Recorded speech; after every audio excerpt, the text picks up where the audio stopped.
Hello, एक बार फिर से आप लोगों का इस नए वीडियो में स्वागत है। तो आइए आज हम लोग एक बार फिर से नए सब्जेक्ट यानी कि 12th का ज्योग्राफी का जो है पहला चैप्टर, ज्योग्राफी का पहला चैप्टर जिसका यानी कि पहला चैप्टर यूनिट 1 मानव भूगोल प्रकृति एवं विषय क्षेत्र, इससे बनने वाले जितने भी बनने वाले क्वेश्चन है उसको इस वीडियो के माध्यम से आज हम लोग देखेंगे। तो चलिए हम लोग चलते हैं बिना समय गवाए हुए प्रश्न की ओर। तो पहला प्रश्न क्या है, कौन सामाजिक भूगोल का उपक्षेत्र नहीं है। तो कौन सामाजिक भूगोल का उपक्षेत्र नहीं है, तो इसमें जो हो जाएगा चिकित्सा भूगोल, यानी कि ऑप्शन डी हो जाएगा इसका सही उत्तर, यानी कि चिकित्सा भूगोल जो है इसका उपक्षेत्र नहीं है। तो इसी तरह जो है हम लोग अगले प्रश्न की ओर चलेंगे।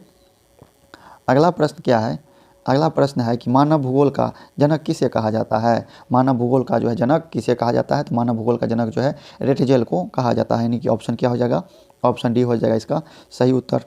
तो इसी तरह जो है हम लोग इस वीडियो के माध्यम से इस चैप्टर से जितने भी महत्वपूर्ण क्वेश्चन बनने वाले हैं उसको हम लोग बारी बारी से देखेंगे। तो चलिए हम लोग अगले प्रश्न की ओर चलते हैं। तो अगला प्रश्न है मानव भूगोल क्रियाशील मानव और अस्थायी पृथ्वी के परिवर्तनशील संबंधों का अध्ययन है। यह किसने कहा, यानी कि यह किस भूगोलवेत्ता ने कहा है। तो यह कहा है कुमारी शैमपल ने, यानी कि क्या हो जाएगा, ऑप्शन सी हो जाएगा इसका सही उत्तर। तो इसी तरह हम लोग अगले प्रश्न की ओर चलेंगे। तो अगला प्रश्न क्या है, अगला प्रश्न है निम्नलिखित में कौन विद्वान मानव भूगोल से संबंधित नहीं है। तो कौन जो है मानव भूगोल से संबंधित नहीं है, तो कौन है, तो बंटेड रसेल, यानी कि ऑप्शन सी हो जाएगा इसका सही उत्तर। और इसमें जो है कौन जो है इससे संबंधित, इसका क्या हो जाएगा, सैंपल संबंधित है, रेटजेल संबंधित है और हंटिंगटन संबंधित है, इसको भी ध्यान में रखना है। तो हम लोग चलेंगे अगले प्रश्न की ओर।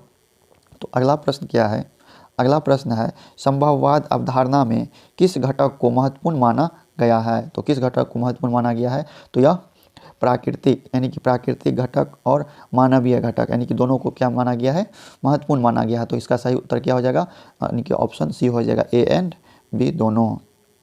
इसी तरह जो हम लोग अगले प्रश्न की ओर चलेंगे। अगला प्रश्न है कि नवनिश्चयवाद से संबंधित कौन है। नवनिश्चयवाद से संबंधित कौन है, तो नवनिश्चयवाद से संबंधित है टेलर, यानी कि ऑप्शन डी हो जाएगा इसका सही उत्तर। तो इसी तरह हम लोग जो है अगले प्रश्न की ओर चलेंगे।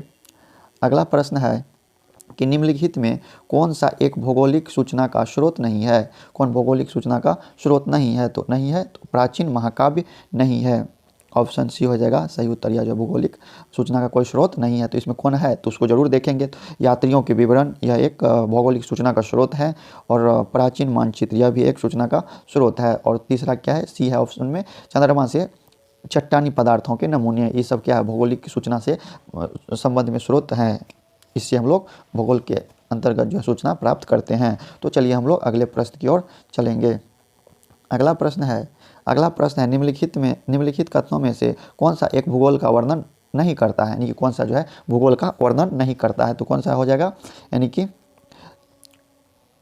समकलात्मक अनुशासन, यानी कि कलात्मक अनुशासन, यानी कि ऑप्शन ए हो जाएगा। ये जो है इसका कोई संबंध नहीं है, यानी कि इसका भूगोल वर्ग का वर्णन से कोई संबंध नहीं है। तो कौन है, तो उसको तो हम लोग जरूर देखेंगे। तो बी है मानव और पर्यावरण के बीच अंतर संबंधों का अध्ययन। उसके बाद जो है द्वैतवाद पर आश्रित और है प्रौद्योगिकी के विकास के फलस्वरूप समय में प्रासंगिक नहीं, यानी कि ये सब जो है ध्यान में रखना है। तो इसी तरह हम लोग अगले प्रश्न की ओर चलेंगे।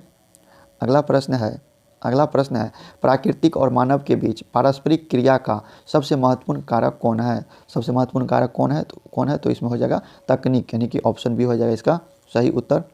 तो इसी तरह जो है हम लोग अगले प्रश्न की ओर चलेंगे। अगला प्रश्न है निम्नलिखित में से कौन मानव की मूल आवश्यकता से संबंधित नहीं है। यानी कौन मूल आवश्यकता से संबंधित नहीं है, तो परिवहन, यानी कि परिवहन संबंधित नहीं है। तो और कौन है, यानी कि कृषि जरूरी है, गृह निर्माण जरूरी है और वस्त्र उद्योग ये भी जरूरी है। तो कहते नहीं है मानव के जो है मूल आवश्यकता में जो है रोटी, कपड़ा, मकान। तो रोटी हम लोग को कहाँ से प्राप्त होगा, कृषि से। मकान मतलब गृह निर्माण जरूरी है, वस्त्र मतलब कपड़ा। तो इसी तरह जो है हम लोग अब जो है अगले चैप्टर को देखेंगे, यानी कि यूनिट 2 देखेंगे। तो चलिए हम लोग चलते हैं यूनिट 2 में, देखेंगे कैसा और कितना महत्वपूर्ण क्वेश्चन है। चलिए हम लोग चलते हैं यूनिट 2 में। तो यूनिट 2 में क्या है, तो यूनिट 2 में है विश्व जनसंख्या का विवरण और घनत्व। विमनत और घनत्व। तो चलिए हम लोग चलते हैं प्रश्न की ओर। तो प्रश्न है, निम्नलिखित में से भारत में पुरुष प्रवास का प्रमुख कारण कौन सा है? तो प्रवास का जो प्रमुख कारण कौन है? तो प्रमुख कारण क्या हो जाएगा? तो प्रमुख कारण हो जाएगा क्या? यानी कि काम और रोजगार, यानी कि ऑप्शन सी हो जाएगा इसका सही उत्तर। यानी कि प्रवास मतलब एक क्षेत्र से दूसरे क्षेत्र में जाना, एक जगह से दूसरे यानी कि जगह जाने को हम लोग प्रवास कहते हैं। तो चलिए हम लोग अगले प्रश्न की ओर चलेंगे।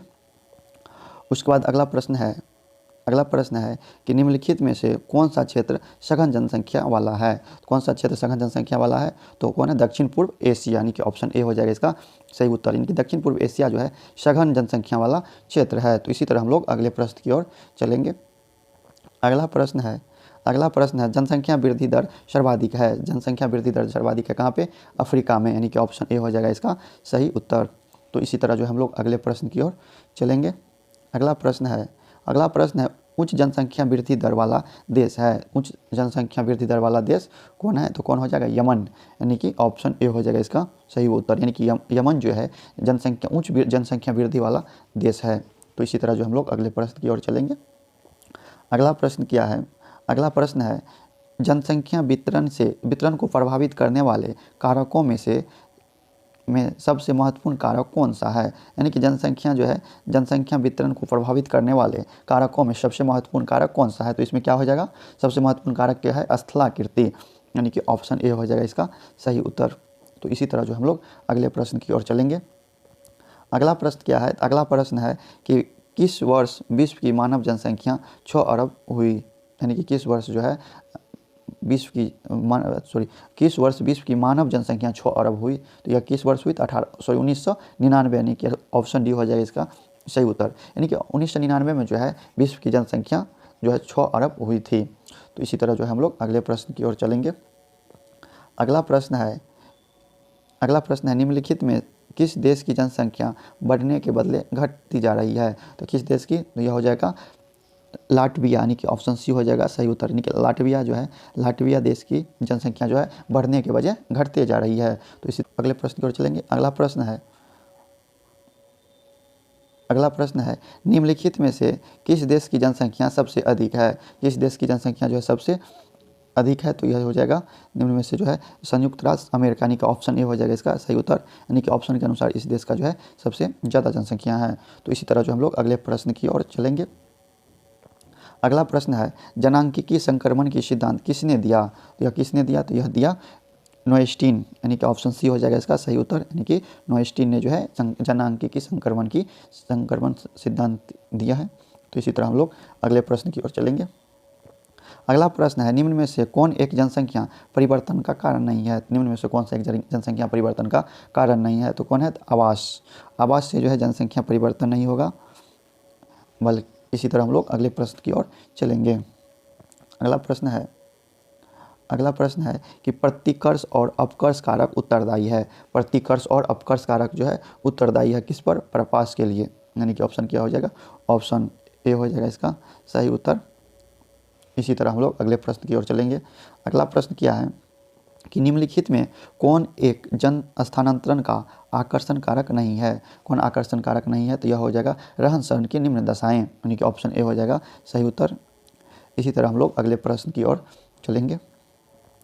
अगला प्रश्न है सऊदी अरब में किस दिशा के क्षेत्र में सबसे घनी आबादी प्राचीन काल से ही है? तो किस दिशा में? यह हो जाएगा पश्चिम दिशा में जो हो जाएगा सही उत्तर, ऑप्शन बी हो जाएगा। इसी तरह हम लोग अगले प्रश्न की ओर चलेंगे। अगला प्रश्न है निम्नलिखित में से किस वर्ष के आसपास विकसित और विकासशील देशों में नगरीय जनसंख्या लगभग बराबर थी? तो कब थी? तो यह थी 1970 के आसपास, यानी कि ऑप्शन बी हो जाएगा इसका सही उत्तर। तो इसी तरह हम लोग अगले प्रश्न की ओर चलेंगे। अगला प्रश्न है निम्नलिखित में से कौन सा एक तथ्य नहीं है? कौन सा एक तथ्य नहीं है? तो क्या हो जाएगा? यानी कि जनांकीय संक्रमण की प्रथम अवस्था में जनसंख्या वृद्धि उच्चतम होती है। नहीं, ये जो है गलत है, यानी कि ऑप्शन डी हो जाएगा इसका सही उत्तर। तो इसी तरह हम लोग जो है अगले प्रश्न की ओर चलेंगे। अगला प्रश्न है कि निम्नलिखित में कौन सा एक विरल जनसंख्या वाला क्षेत्र नहीं है? तो कौन सा जो है विरल जनसंख्या वाला क्षेत्र नहीं है? तो कौन हो जाएगा? दक्षिण पूर्वी एशिया, यानी कि ऑप्शन सी हो जाएगा इसका सही उत्तर। तो इस वीडियो में जो हम लोगों ने यूनिट 1 और 2 देखा। तो आप लोग जो है देखें ज़रूर। अभी से आप लोग जो है इंटर की तैयारी, 12th आगे आने वाले एग्ज़ामों के लिए सब प्रश्न बहुत ही महत्वपूर्ण होने वाले हैं। और यह जो है चैप्टर वाइज हम लोग आप लोगों की सुविधा के लिए लेके आ रहे हैं। तो इस वीडियो में जो हम लोग ने यूनिट 1 और 2 देखा, और अगले वीडियो में इससे आगे देखेंगे। तो इस वीडियो में यहीं तक, मिलते हैं फिर से अगले वीडियो में। जय हिंद, धन्यवाद।